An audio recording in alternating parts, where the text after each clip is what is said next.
Hello, everyone, and welcome to a conversation about authentic sales with Dave Burns and Peter Rubin. We'll introduce ourselves in a moment, but just for context, we're both business and sales coaches. It's what we do professionally. And we were connecting as colleagues the other day, talking about sales, talking about the industry and what we see and what the problems are. And we thought the conversation was worth sharing with the world. So we're going to do a segment about an hour long about sales and some of the insights we have around it. So, Dave, do you want to introduce yourself and we'll get started? Sure. Yeah. That is my name. I'm Dave.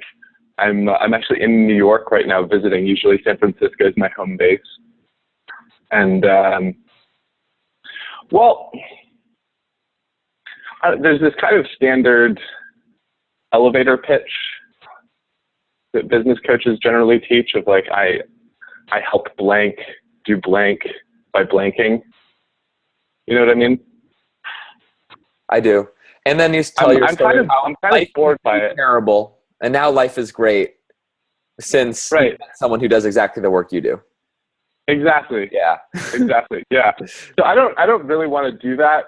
Good. I have nothing against that approach. I've just gotten a little desensitized to it. So I do a ton of different kind of work. I have no idea what kind of work I would do with any of the people watching this.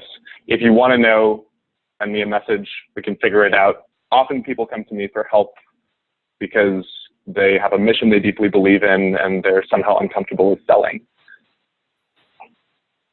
Excellent. Well, I'll follow suit. I will say that I help visionaries give birth to their businesses because I love that. That's a good one. My fiance is a midwife, and I stole it from her. I realized that as a midwife, she helps through this messy process of helping new life into the world.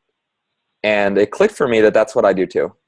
You know, my clients have all these creative ideas, and while some business coaches will have a very step-by-step, mechanical hospital-like process for, mechanically building a business, I bring love and skill into the mix, and we give birth to whatever is wanting to come out. Wow. So those are all our alternative introductions. Let's talk about why we're doing this call. I'd say for me, the bottom line is that I love sales. And in talking to you, I met another man who loves it.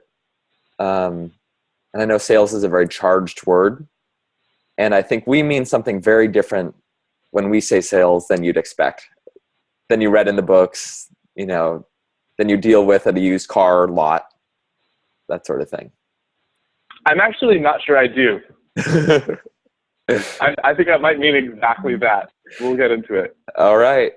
Well, how would you define sales? I think it means two things. I mean, it's the art of selling, but I think selling means two things. It means the process of exchanging something for money, mm-hmm. and everything leading up to that, or it means convincing someone of the merits of something. And I've defined it before as, at least in the context of selling services, the sort of consultative selling that we do. I think about it as having a conversation about whether we're mutually inspired to work together. Are you inspired? Am I inspired? If so, yes. If not, no. It's actually quite simple. The complexity I found is in all the deconditioning, all the ways that we've been taught to sell in ways that we hate, and coming back to the simple, intimate dialogue about what it is that a client wants and what is it that a service provider has to offer. Yeah. So why are we talking about sales? Would you like to start with that? Sure.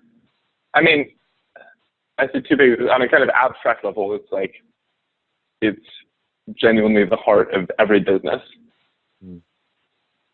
And I would say on a kind of more personal level, I mean, we both love talking about sales, obviously, but I know so many people who have sales is a kind of central hang-up in living their purpose. Like I have this thing that I know the world needs, and I have a gift to deliver, and sales is like the snag that so many of my friends run into. So I'd love to create more dialogue around it. I love talking about this stuff. I think if there's any tiny amount of freedom that people can gain in removing blocks from their purpose, from watching this video and just having their own conversations about sales, then my work is fulfilled. Yeah. I like what you said about it being the central snag. I remember when I started off as a coach, I was excited about the coaching, and I thought the sales and marketing would just work itself out. Because I actually had background in business. I did corporate business, corporate strategy, and then actually there's such a difference, right, between selling some project that's divorced from you versus selling something that's near and dear to your heart. And the coaching market also has a specific set of challenges around sales. But I found myself really struggling, and I actually created a community that was all donation based. And in retrospect, I think I was just trying to avoid sales, or that was at least a large part of doing it that way. Yeah. I have nothing against nonprofit and donation based businesses. I think that some of them are amazing, and from a personal growth standpoint, I think when I've leaned in that direction, it so happens it's been almost entirely avoidant. Yeah. I remember I talked to a Buddhist teacher once in Redwood City when I was at my crisis was around this donation-based business wasn't working. And I realized that I needed to consider a more sales approach. And I told him, like, I'm reluctant to let this go because I feel so generous to create this donation-based business. And he said to me, and he's a Buddhist teacher, I was expecting something about impermanence or something very abstract, right? And I'm sitting on this one-on-one interview. I don't think anyone would ask him about their business in this interview. It was completely strange. But he says, Peter, you can charge for what you do, or you can ask for donations. And some people do it with greed, and some people do it generously. And you can ask for donations in a greedy way, and you can put a price on your work in a generous way. And I just thought that was so profound. And for me, it decoupled the form of the pricing and the spirit behind it and the intention behind it. Yeah. And I find intention is everything. Everything. Yeah. It's funny. I think that's the place that a ton of people get caught, specifically, especially entrepreneurs and coaches who are putting prices kind of directly on themselves or their own time. Is they get caught up. It's like they want to be generous, and they're like a worthy person if they're generous. And at the same time, they know, or they believe that if they have a high sense of worth, then they'll charge a lot. And so there's battle between have to be a high sense of, and I have to charge a lot if I have a high sense of worth. So like, and they get stuck there and spin. And honestly, I don't think that how much you charge has anything to do with what you're worth. How could it? With your actual worth, right? How could it? Yeah, how could it? Because our worth it's a spiritual quality. It's infinite and it's immeasurable. And yeah. Not only that, but I also think it's actually not that related to how valuable your product or service is. I don't think it's a process of like, I need to develop a really valuable service and be deeply certain in the worth of my own offering in order to raise my price. Yeah. And I think having that mentality gets people super stuck where they're like, oh God, I would feel more comfortable selling and offering things for high prices if I could just undo these blocks around my own inner worth and my own value as a coach or an entrepreneur. It's like you will never get out of that stuck cycle. Yeah. That's not actually the thing. You're not charging more because your offering is more valuable. You're charging more in order to make your offering more valuable because people get more out of it when they have something invested. Yeah. And if you choose to price your service lower because you want to be generous or because that's strategically the right thing to do, because you think more people will sign up for it or whatever, it doesn't mean you're worth less. It doesn't mean you need to compare yourself to people who charge more or charge less and think that you're better or worse because of it. It's really dysfunctional. I do want to say, though, that for people who do struggle with self-worth, self-esteem, insecurity, raise your hand if you ever struggled with that. Right? So we're not, and by the way, we're not having this conversation to be this is clear already, I'd hope, but we're not claiming to be the perfect experts or perfect teachers. And I'll say when my own insecurity has been really up for me, it has gotten in the way of sales. So for me, it's like worth doesn't indicate that you need to raise your price, but a lack of confidence and a lack of self-worth can certainly get in the way. You can block any sale if you think you're a piece of shit and no one, you don't deserve money. No one will get anything from working with you. Doesn't matter what your service is. That will get in the way. So there's one thing we talked a little bit beforehand. We don't have a script or know exactly what we're going to say, but we did talk about some talking points. And one of them is sales is a personal growth practice or a wake up practice. Dave, could you say more about what that means and how someone might think about sales that way? Because it's very counterintuitive, right?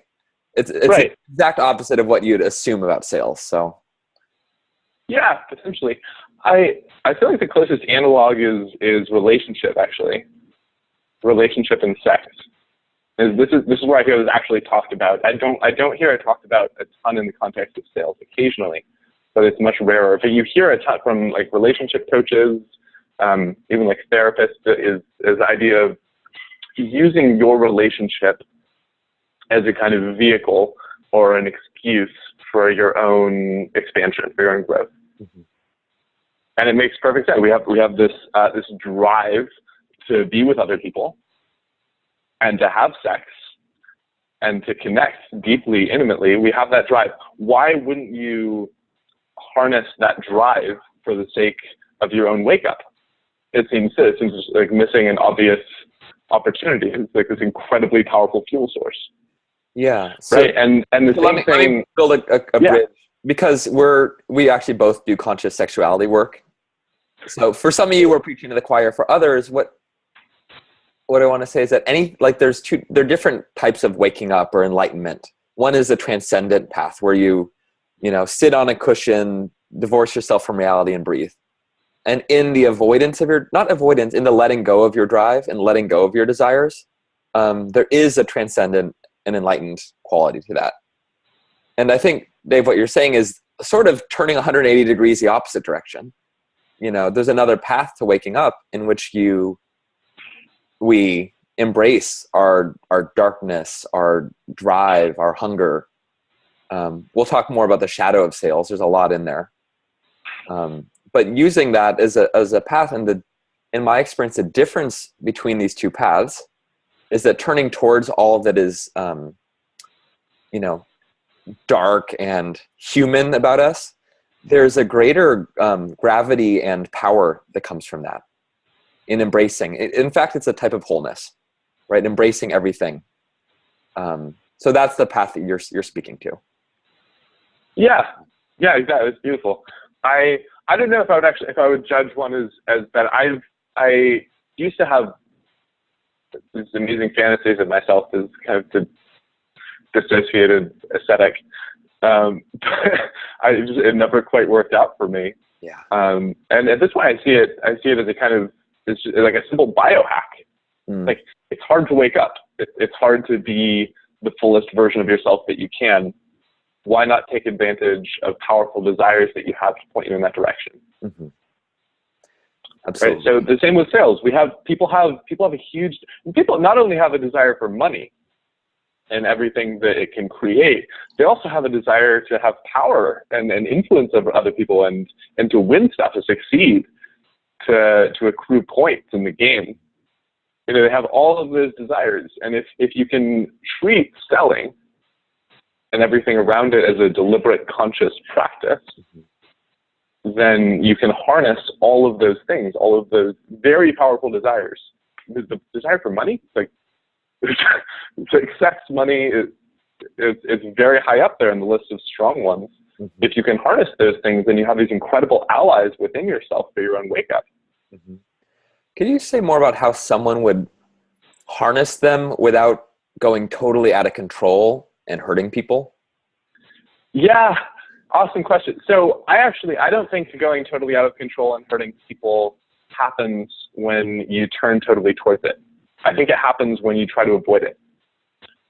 I see it. You see it with, there's two major expressions of sexual shame. One is avoiding sex. The other is becoming hypersexual. Mm-hmm.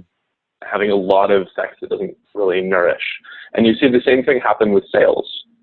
They're both avoidant behaviors of feeling the actual sensation and vulnerability of sexual desire. And with sales, some people, they have shame around selling, so they totally avoid sales. Some people have shame around selling, so they overcompensate, and they become these just relentless, kind of numbed out, aggressive selling machines. Mm. And it's not because they're not sensitive or have shame around selling. It's because they're ashamed of selling. Mm. And they have to kind of lean that hard to escape the sensitivity of having a soul that feels shame from themselves and other people. Mm. The thought that came up, I wish I remembered who said this. A friend of mine has an interview with men reclaiming male role models, our friend Bob Schwenkler. And I wish I remembered the interview. Oh, I love Bob. One of the interviews, the person he was interviewing said that to be a man, he talked about the man's cock.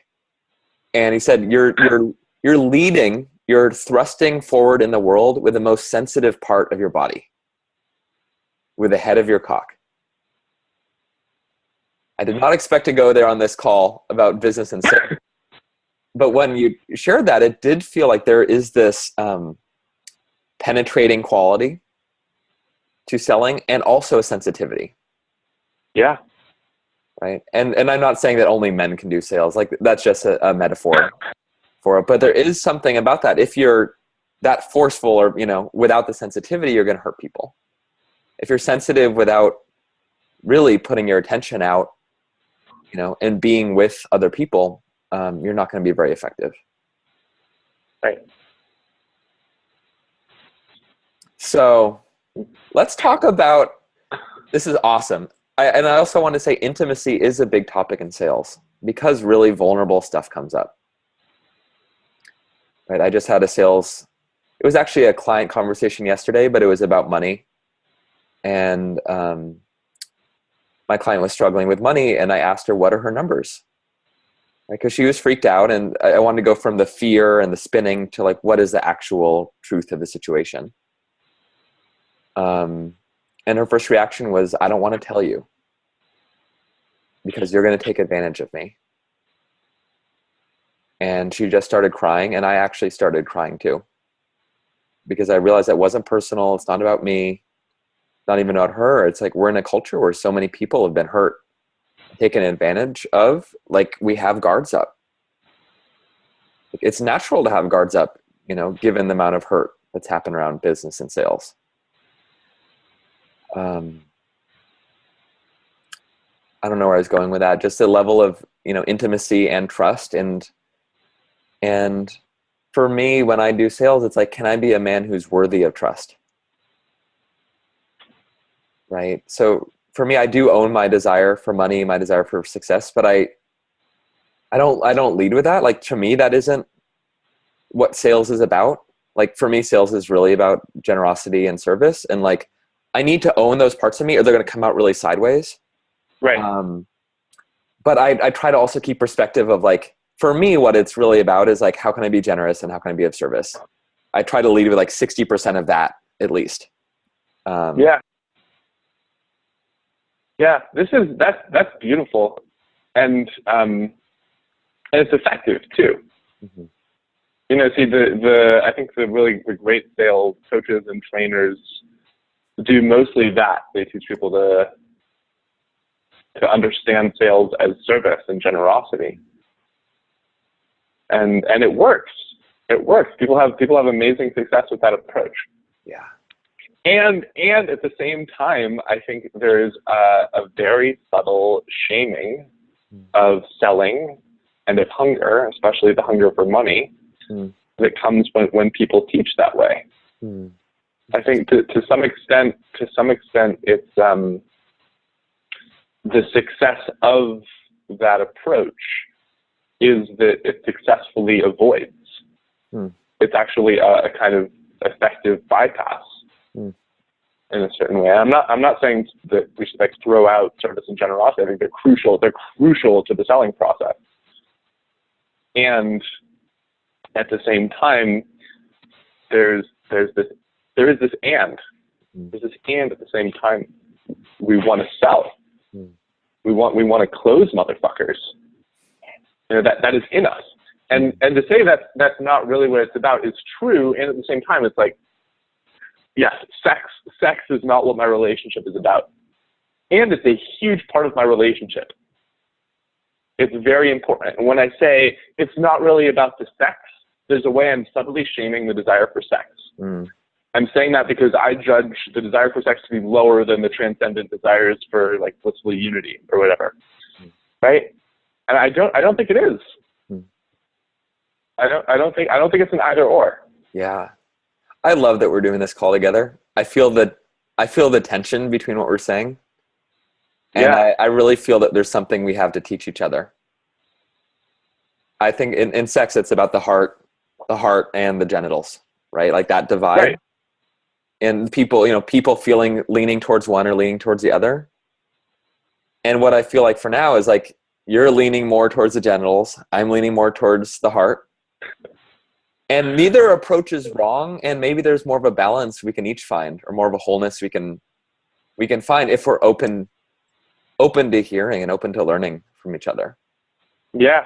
So for people watching, I just want to know, who are you more triggered by?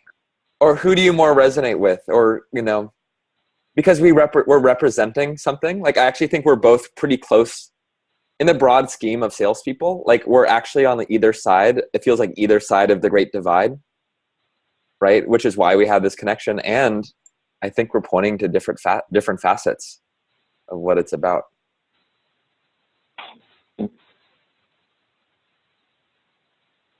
I like this. You're holding the light and service pole. I'm holding the darkness pole. Good. You need it all. I've been thinking a lot. There's kind of a progression that I think people go through with selling. I think in a way it's actually also it's happening culturally. There's kind of there's the sort of primal, very raw selling of like aggression and hunting and pressure, and it's kind of scarcity based, like pushy. And then there's the reaction to that, which is like very soft, consultative, generous, service based. And I think people often get stuck at the second one. And there's a spectrum. There's one in the second one, but there's a third evolution, I think, of sales. That's a union of the two. It's authentic. It's powerful. It's necessarily based in consent at each step of the way because it's intimate. It has a fully integrated shadow side. Yeah, and I think it's what people don't talk about as much. Yeah, when you talked about that earlier, I was interested for you to share more, because I think we know what the first version looks like, because that's what sales is like in most of our culture. We know the second one, which feels like the sensitive new age nice guy. Right. And the being so soft. I've done this before. I've done, so soft that people just disappear. Right. It's so, so gentle and non-confronting that, whatever fears or insecurities or hard truths that the client has in them, they never come out, and you never get to connect around what those are.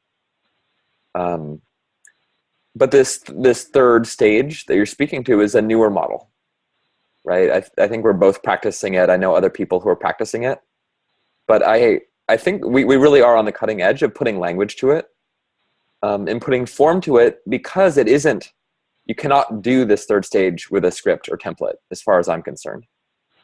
So say more, help paint a picture and make it tangible. What does this third stage look like in your experience? Yeah, well, like you just said, I think it looks totally different for not only each salesperson, but each conversation, Mm-hmm. because it's authentic, and that means it's real time, it's present.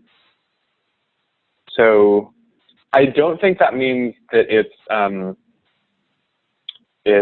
unstructured necessarily, Mm-hmm.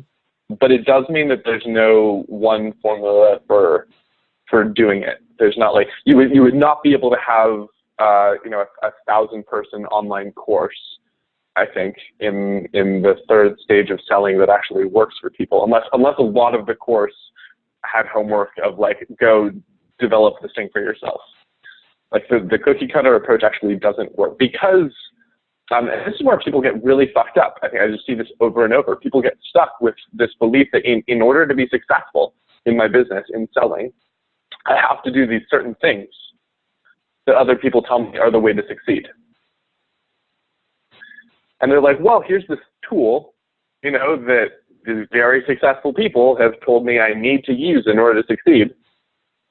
And this tool feels terrible to me, and totally not resonant with who I actually am. And so my choices are A, abandon myself, or B, not be successful. And so there's a risk with that situation of being like, okay, fuck it, I'm just going to go intuit it and like feel into conversations. And so people end up just having kind of structureless, ineffective back and forths, mm-hmm. rather than powerful sales conversations. Mm-hmm. So I don't think it's throwing away all tools, but I think it's actually developing and selecting tools and processes that are genuinely you, like creating them from the inside out. Mm. Like I don't right now when I'm I call myself a coach, right? When I'm whatever that means. When I'm selling coaching, it's actually inauthentic.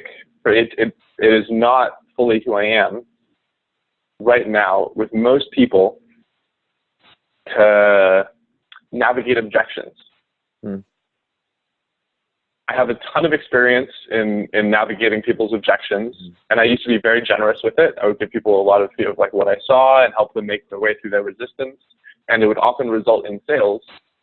Right now, it's not actually authentic, because authentically, my desire is to work with people who have the skill to navigate their own objections and are committed enough to do so. Those are the actual people who I deeply want to work with, and so I'm compromising who I am. I'm compromising my actual deepest desire for my own business if I do the work for them. Well said. So objections like, oh, I don't have the money, or I don't know if you're the right fit, you'll just say, okay. Yeah.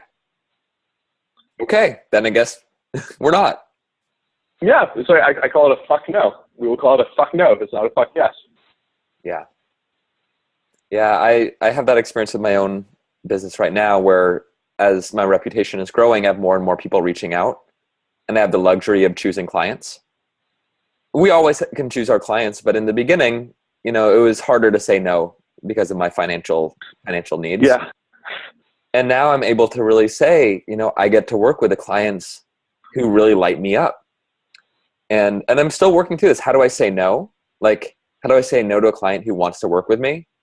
Who's vulnerable enough to reach out? It's a hard thing to do. And what I come back to is that I'm not really serving anyone if I'm not totally lit up to work with them. And I can refer them to a friend. I know plenty of people, they're going to find their 10 out of 10 fit with someone. Right. And it's actually not serving anyone for me not to refer out those potential clients. Yeah. Yeah. So to me, that's actually what selling is, whether or not I'm having a sales conversation,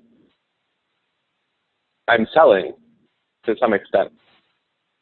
Like if I finish a sales conversation with someone, let's say it's about I do consulting, where I do sales consulting for companies with inspiring missions. And I say have a conversation with them. We talk for 2 hours. I serve them powerfully. And at the end, I have a sense that we're actually not the perfect fit.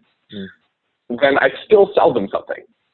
I sell them on a resource or a book or a friend of mine. I will always have a thing that I'll then sell them, because otherwise there's this discrepancy between what I'm doing when I'm working with people who I want to work with and with people who I don't. If it's always selling, then you're never switching. You never have to be out of integrity. You're always doing the same thing, which is actually selling people on the thing that you think would serve them most. Yeah, well said.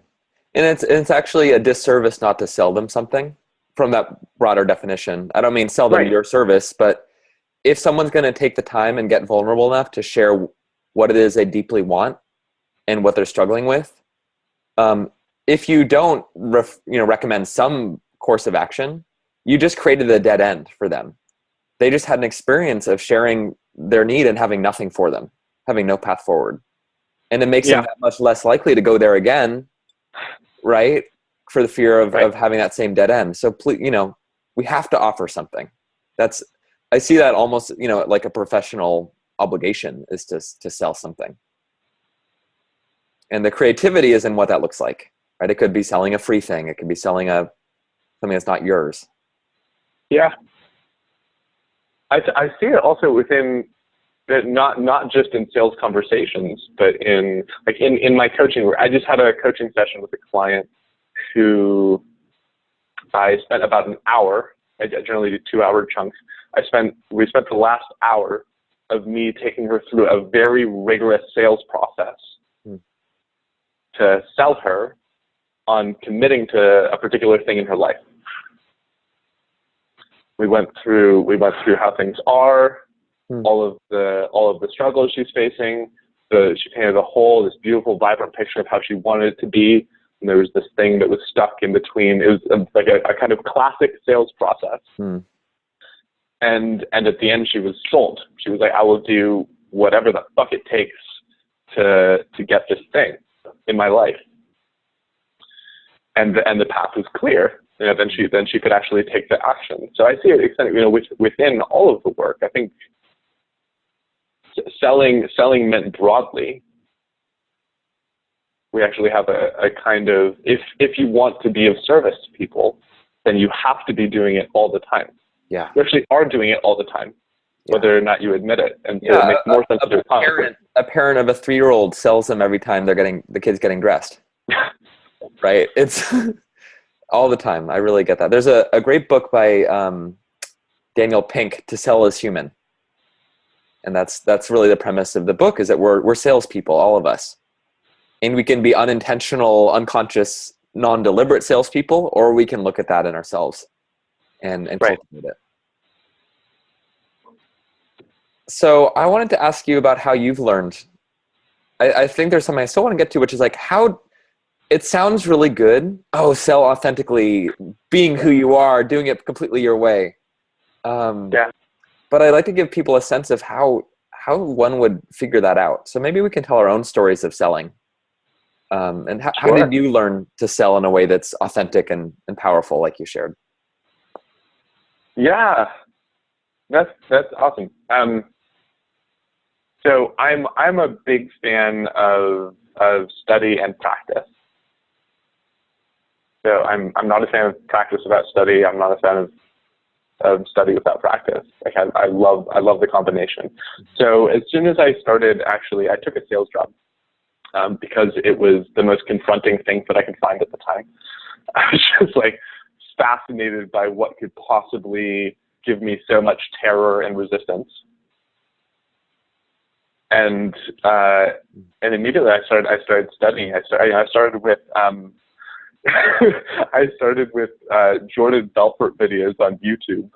Just being like, wow, what is this? And gradually, is he? I don't know. Is he like a classic sales guru? He's the Wolf of Wall Street. Okay, got it. He's the actual Wolf of Wall Street, who the movie is based on. Awesome. He's kind of just the classic evil sales archetype, and and so I started studying and practicing, and I was actually bad at it for a while because I was very extroverted. And Castello's Human talks about this. Mm-hmm. There are a number of studies showing that extroverts actually do worse in sales. Mm.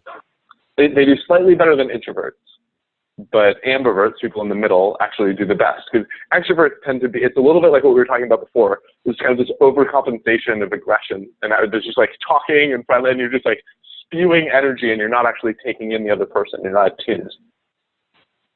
So that was my number one hang up for a while in selling, and I took fairly intensive sales trainings.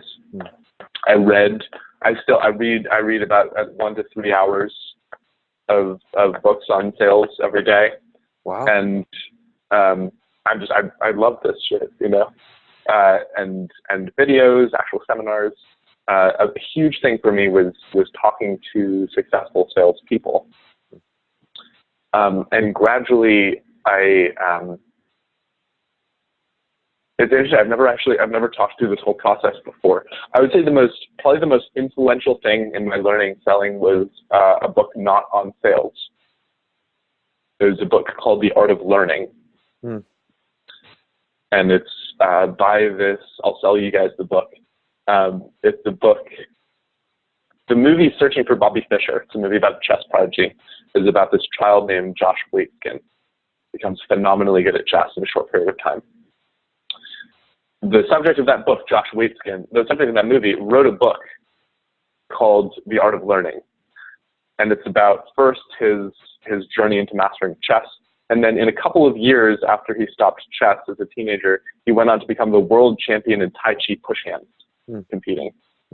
And so he wrote a book about how to become the best in the world at anything. And one of the fundamental principles is you take the basics and you practice them over and over and over, deeply, forever. Because all the advanced stuff comes. But the real reason people don't progress is because they don't deeply learn the basics. The actual masters just have a depth of command of the basics that no one else does. And the second huge part is the transferability of skill. It's like the way that he mastered Tai Chi push hands was he figured out internally how to apply all of his chess training, all of his practice in the world of chess and his intuition to a physical martial art. And I believe that's possible with anything. It's with selling, with coaching, whatever. You can immediately improve your skill by figuring out how internally to apply everything else you've ever practiced and learned to that skill. So a huge turning point in my selling was when I realized that. I was figuring out the fundamentals and I was practicing them, but then I realized I could do that, and so I applied cello. I played cello since I was 6. So I realized, I'll just sell like I play cello. And there was an immediate switch. Wow. That's amazing. Yeah, I like that. Yeah, I like that that's the most influential book you've read around selling. It says a lot, and it speaks to your dedication to practice. Like you said, it's about the learning and the practice of it. And in a way, that's what makes it sacred. Like there's something almost devotional that I get from the way you talk about sales. Like you're giving yourself to this practice, to this journey, and it's revealing, really, it's making you who you want to be. It's revealing who you already are and developing you. And it could be sales, it could be martial arts. This just happens to be your calling right now. Yeah, and I think it's just a fucking amazing practice for it. Like if you're gonna, I honestly don't know any other practice that brings up more confronting questions. And themes of power and influence and free will and desire and connection and integrity and service and purpose and intimacy. And there's like nothing in the world that has that kind of package. And privilege. And privilege. Right? And privilege. And it's really sales and business I think about business coaching in a similar way. Like, it's really the confluence of everything. To that list, I'd add, privilege, racism, all the isms, sexism, classism, they all show up in money and business. And then the light, the creativity, service, self-expression, right? It's all here.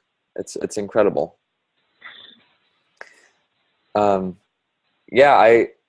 think I'll share my story of sales as well. So I share the beginning of it, which is that I went into coaching with a lot of arrogance. I was very successful as a designer, successful in the corporate world. And what kind of designer were you? I worked at just for a summer at a company called IDEO in Palo Alto. They do innovation strategy for all sorts of companies, the government, nonprofits. And then worked for 3.5 years at a company called Daylight, which is a spinoff in San Francisco. And essentially big companies, nonprofits came to us and said, we need to figure out what is the future of music or the future of banking. And it was our job to figure that out. Wow. So we'd interview customers, we'd create strategies, we'd create slide decks. And my story actually it was really fun and creative work. I'm still connected to the guys I worked with. Learned a lot about being a professional, which I think is such an important foundation for what everything I've done and all the risks I've taken. And at the end of the day, what I struggled with is I didn't feel my purpose in it. I didn't feel a coherent sense of contribution, because one day we'd work for a nonprofit, the other day we'd work for a big bank that just got sued for screwing over its customers, like last week. So I really struggled, and maybe it just wasn't the right thing for me, but it wasn't. And I was trained as a coach, and soon after left my job, expecting that to be a total bridge burner. But the partners at the firm said, you know what, Peter, like one guy said, I've never regretted quitting a job in my life. So best of luck. And if you want to come back and consult, you're welcome to. And that's what kept me afloat the next year. I did some consulting while I got my coaching business off the ground. Sales was a real struggle for me. Although I had, from the very beginning, I realized I brought some of my authenticity in. Because as a designer, I'd bring colored pens into my sales conversations. And I'd draw these mind maps with doodles and words showing my clients where they were and where they wanted to go. And at the end of the conversation, I'd show them the mind map, and they'd feel they're like, wow, this is amazing. Some people said no to working with me, but kept the mind map, and which I was, happy to share as a, part of the goodie bag. So I went from that to, next level of sales. And I took a program with two people who I won't name, but they call themselves conscious business coaches. And what they taught was old school sales cloaked in conscious language. It was pushy. It was forceful. It was based on a script. And their message was, surrender to our system, Peter. Surrender to it. It's exactly what you're saying doesn't work. It's like, you need to make it yours, right? And they said, just do our system. And I remember I had 23 strategy sessions with their system. Only got one client out of it. Really hurt some people in the process because I was coming from desperation and inauthenticity, right? I was pushing on people's pain points, so they would buy something. It felt really awful. And by the way, that one client who signed up, he wanted a refund a month later because it wasn't right for him. And it just, at a certain point, I'd finally had it, with the trusting and surrendering. And I said, fuck it. I quit their program and found Mark Silver at Heart of Business. And I took the program that didn't work for me was like a $6,500 program. His program was $200 for a 6-week course called Momentum. It was a big group course. And in it, I learned more than the $6,500 program. And there was a segment on sacred selling. He also has another full course that I took on it after, but just a little bit of sacred selling opened up what I knew to be possible, is that I could just be present and be myself and be authentic and ask questions, and people would see value in what I offered and want to work with me. So within, I think it was about a month, I had 7 new clients by dropping all the scripts and just using a very simple, container. and had an $8,000 month a couple months after that. Right? This is from no clients to an $8,000 month by dropping everything I knew. And really what it was is Mark gave me some tools and permission to just be myself and to open my heart and do sales that way. Yeah. So, and since then, over the past 3 years, I've just been, time on the mat, practice, see what works, see what doesn't, and developed my approach to sales, which I call sensitive sales. And it's almost shamanic. I don't like to use that term because I'm a white guy, but it gives a sense of like, it's really like a giving ourselves over to this process, and being radically open to whatever wants to unfold. And like you said, I show up differently with different clients. I don't have a set amount of time. I'm sometimes sensitive doesn't mean weak. Like sometimes it is quite soft. Other times I'm quite challenging. And in that there is still a sensitivity to what's unfolding with my clients. So that's my journey. I love that. I had this flash when you were describing the conscious entrepreneurship, conscious business owner program. Yeah. Which is,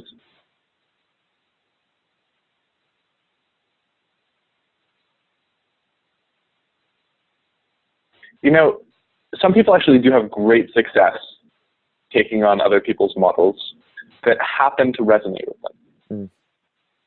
They happen to resonate. Like once in a while, I know people who've taken a program and they're like, oh my God, this actually makes perfect sense. This feels totally like me. And then they have amazing success with it. And the program provided a cookie cutter. There's just this question about what about all of the other people who don't surrender into it. And to some extent, people not surrendering into a system is resistance and it's tied up with resistance and avoidance of the kind of intimacy and the discomfort of selling simply.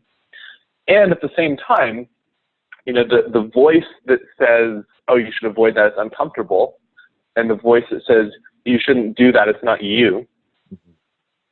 It doesn't feel right. They can be very close together. It's an intricate process of undoing them. Yeah, well said. And I think it's important to learn from people who have a similar style, similar values, and a similar idea of what integrity means. Right. And in the end, I think my learning was also with surrender. Like, how do I put it? Surrender is a huge topic. The only person I want to surrender to is God, the universe. And sometimes God, the universe, comes through someone or some institution. So I'm not surrendering to their personality. I'm not really surrendering to their program. I'm surrendering to God as I experience it through them. And for me, as soon as it doesn't feel that way, as soon as it feels like I'm, giving my free will over to someone else's ego, that's when I'm out, or we'll talk. And if that doesn't go anywhere, then I'm out.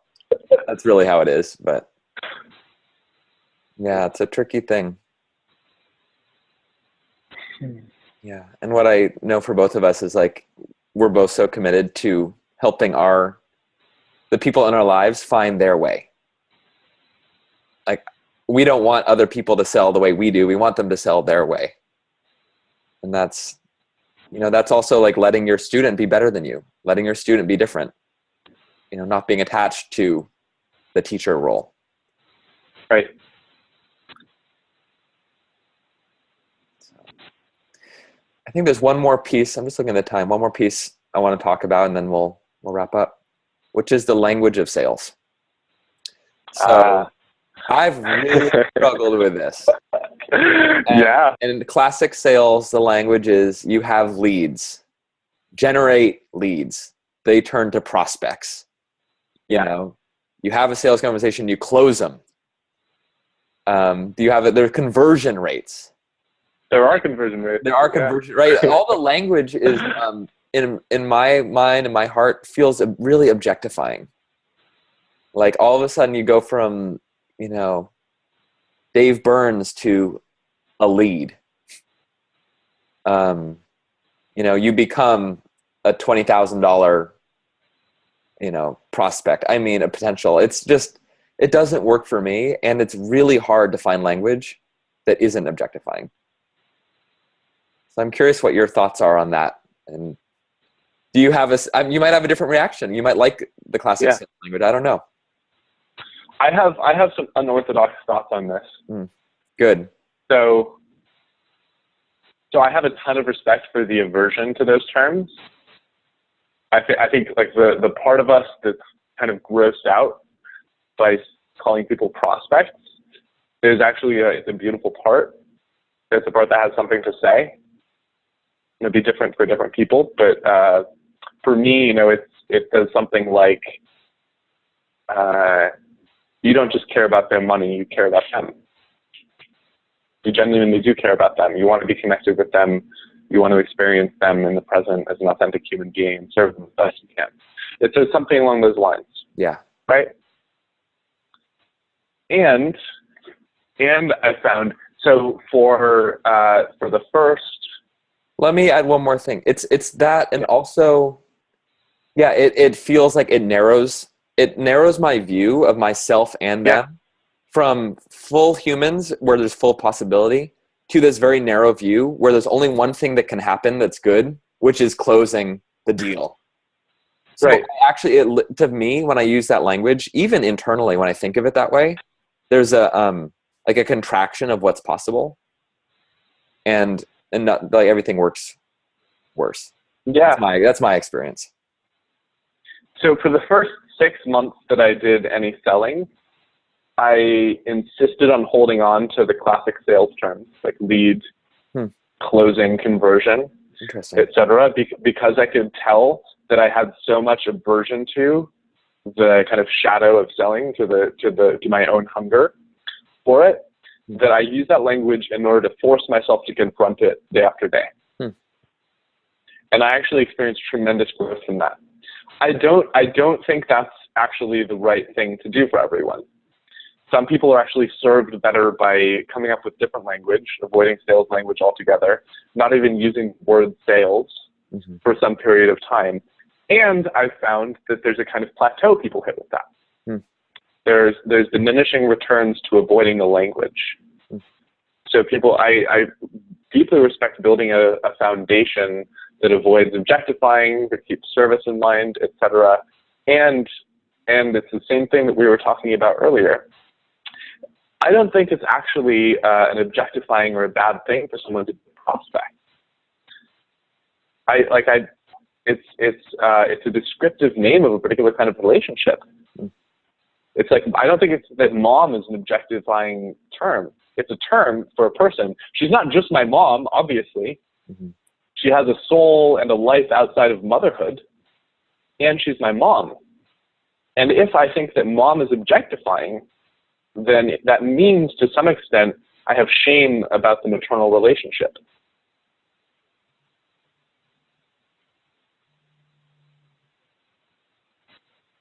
I'm learning a lot right now. Yeah, keep talking. I'm taking it in. Yeah. I'm just trying to imagine, if I were to do what you did and spend 6 months with the terms, I'm wondering if I would get through the charge and fall in love with them again, or whether that's just not, like you said, not my journey. Like, I see you have a personal purpose around, in a way, it's like facing all of what sales has been and finding your freedom and, whatever your words, love in all of it. Yeah, and I don't know, for me, I don't know if it's me avoiding or my intuition is right, that it's my purpose on the planet is to create new language that comes from a different place entirely. Right. Like, it's like, do I go through the path that has been and clear out all of the charge? Because I could totally do that. Like, I feel the places in me where that could happen.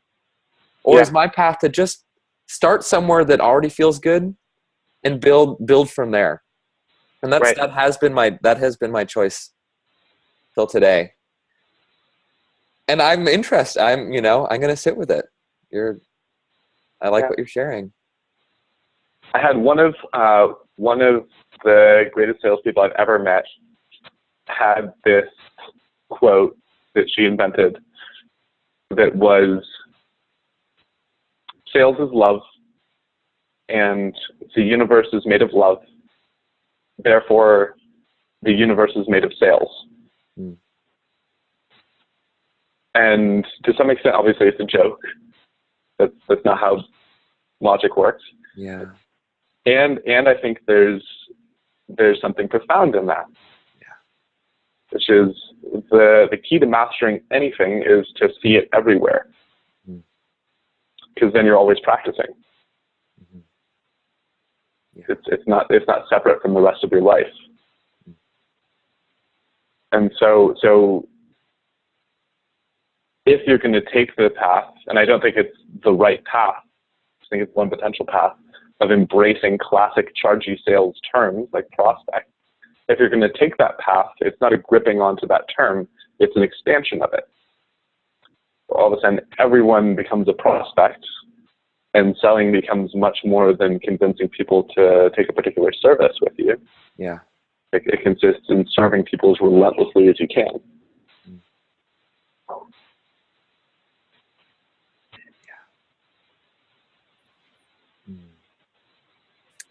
Well, let's see. That we shared a lot. I think it's a lot for people to digest. Maybe we could each share what we're taking away personally from this conversation. Maybe we'll share a takeaway, and then we can share a wish for everyone listening, and then say how to be in touch with us if people want to. Sure. What I'm taking away, I'm actually taking away more approval for non-salesy sales language. Like your description of your own path there, there's a subtle pocket of disapproval that I had for people who were avoidant of sales, as I saw it, and I'm now seeing it as actually seems like a totally resonant path for certain people to come up with their own world and language. Yeah. That's something that I knew, but it just sank in for me, an extra layer. And I'll say a wish for people to take away from this.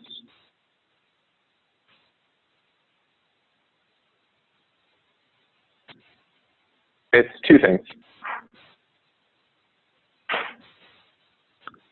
One is that people are actually kinder to salespeople, even aggressive ones. And understand the kind of vulnerability of the practice.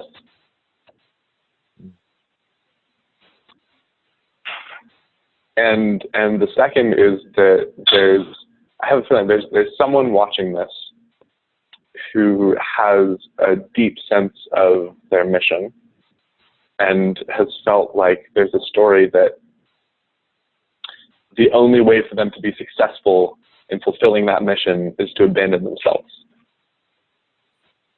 And I hope they have some permission and some sense that that's not at all true.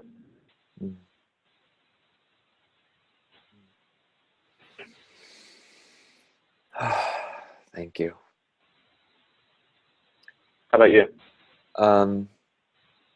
Yeah, to be quite honest and vulnerable, my takeaway from this is that I've done a lot of healing around sales. You should have seen me a few years ago. And there's still some parts of me that are hurt and wounded by traditional sales, by people who've misused it. And I think I'm personally wounded, and I also think I'm tapped into like a collective wounding. Like, it feels like I'm just tapped into a lot of hurt right now around some of the things you brought up, and I just feel the importance of doing my healing around that. And I'd like to follow up with you actually and talk more about it, because I just feel a lot of sadness, a lot of grief. And I think there is such a thing as, like, I don't think anything goes in sales. Like, just because we're embracing shadow doesn't mean everything goes. And I think, right. There are a lot of unskillful people doing sales. And when you add some of the traditional tools, it's like putting fire on the lack of skill, and it cuts deeper. So I'm learning there is a lot of healing, and, you know, I'm sure I'm shaming traditional sales, you know, subtle or not, like, cause I'm hurt, cause it's hurt. People are hurt, you know? So there's a lifetime of work for me to do there. And I'm also, taking away, like, or I guess more the advice I want to give is, if that doesn't resonate with you, and if you think you have to use the language of leads and prospects, you don't. I have a very successful business, had my first $10,000 a month recently, and a waiting list, and I don't use that language, and I don't do traditional sales. And I've chosen to do it my way. And that's possible, and there are people teaching it. And if you're not, you know, you don't want to go deep into your dark, you know, bowels of your soul, like Dave, and you want to come from service and, you know, I'm not saying you don't come from service, but you want the like, you want it to be gentler, sweeter, like more heartful, and don't want to, like, you know, bring so much of that energy of, I want to close. Like, you can be successful. You can have clients say yes to you. It's a totally valid option to come from a non-traditional place. So yeah, I think I'm saying that to the person who feels like they have to do it by a traditional mold. So. Beautiful. Yeah. So with that, let's share how to be in touch. Really simply for me, you can go to my website. It's peterrubincoaching.com. It'll be in the notes below this video as well. And feel free to check out what I offer and reach out.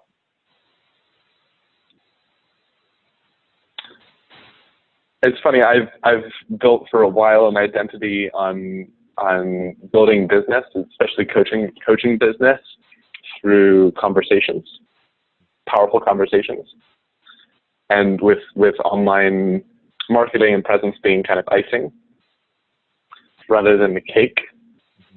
And I'm gradually, just because I have slightly too much pride in that, I'm actually right now in the process of ungripping. But in the meantime, I operate entirely by referral and invitation. So if people want to reach out to me to connect or to be sold, then Facebook is the best way. Awesome. Thank you, Dave. This was really fun, and I think it's of service to people to get into our minds and hopefully have some new learnings and have things shaken up around sales. Bye.